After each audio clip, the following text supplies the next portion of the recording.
This is an insane plan. They are talking about stealing the Venezuelan oil at gunpoint as leverage to micromanage the country. The scope and insanity of that plan is absolutely stunning. And even in this cockamamie plan they have, the money would go back to Venezuela. The American people are saying that's America first. Joining me now is House Republican Conference Chair, Congresswoman Lisa McClain. Congresswoman, it's good to see you. Welcome. I guess let me start off with getting your reaction to what your colleagues on the left are saying about this plan in Venezuela. Listen to them. They want corruption. They want fraud. They want to support the corruption and the corrupt leaders around the world. Here, but also around the world. So let me remind everybody, like Chuck Schumer said, this is a cockamamie plan. Mr. Schumer, this is sanctioned oil that is driven by a corrupt individual. So sanctioned oil.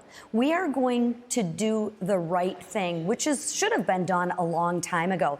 And the Democrats always talk about a humanitarian effort. But now all of a sudden, since President Trump is going to use some of those proceeds from the sanctioned oil to actually go back and help humanitarian efforts in Venezuela, that's a bad thing. I mean, you got to figure out, if you're a Democrat, where do you stand? You got to stop talking out of both sides of your mouth. President Trump is establishing a new DOJ division to focus on national fraud enforcement. He did that on Thursday after we saw Democrats go off the rail at a House oversight hearing on the massive fraud scandal in Minnesota as well. I want to get your take there. Here's what happened earlier this week. Watch. Ma'am, this grandstanding nonsense this is not grandstanding. Exactly this is what accountability. Minnesotans hate about D.C. This is accountability, and you are hypocrites. So again, I will take your refusal to not Mr. Chairman, order, decorum. She's off the rails. Reclaiming my time. I'm not off the rails, please. You are Enough totally with your off the rails. Nancy, Order. enough with your tropes. Give me my time back. They haven't identified fraud. The IGs have failed. But anyway. You all have failed. No, you all continue to fail. We've done nothing. You've had the gavel, Mr. Comer. We barely do hearings on anything that actually affects change. Well, an embarrassing hearing, to say the least, Congresswoman. There's mounting evidence of major taxpayer fraud, not only in Minnesota, but across the country. And Democrats want to make a spectacle of it. How are you going to get to the bottom of all of this? Right. Well, the problem is we are getting to the bottom of it. We are exposing it. I mean, my hat off to Chairman Comer. You know, to have to deal with that type of individual is just insane. We are exposing the fraud. Now, the fraud is over $9 billion. And who pays that $9 billion? The hardworking American taxpayer. You would think everybody would be on board to make sure that the hardworking American taxpayer money goes to programs that actually help the people who need it most and not fraud. But what you see repeatedly from the Democrats is they want the waste, the fraud, and the abuse. And by God, if you expose that, then we're the criminals for exposing it. I mean, the world is completely upside down on the other side of the aisle.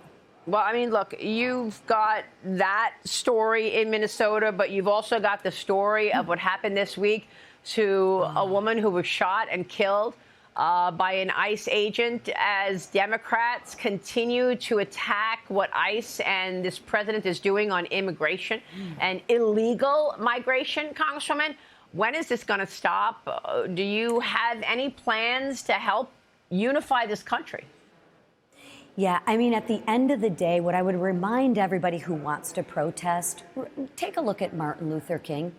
He changed the world's ideology, and he protested peacefully, compassionately, with no violence. Perhaps they should go back and take a page out of his book, because look at, under President Biden, millions of people entered this country illegally, and criminals, gang members. Where is the left's rage when these gang members shoot a law enforcement officer? Where is that rage? I mean, you have the governor and the mayor of Minneapolis telling the federal government to get out of their city. Okay, wait. Get out of my city, but make sure you keep sending me the money so I can pay the fraudulent individuals. I mean, this is absolutely ludicrous.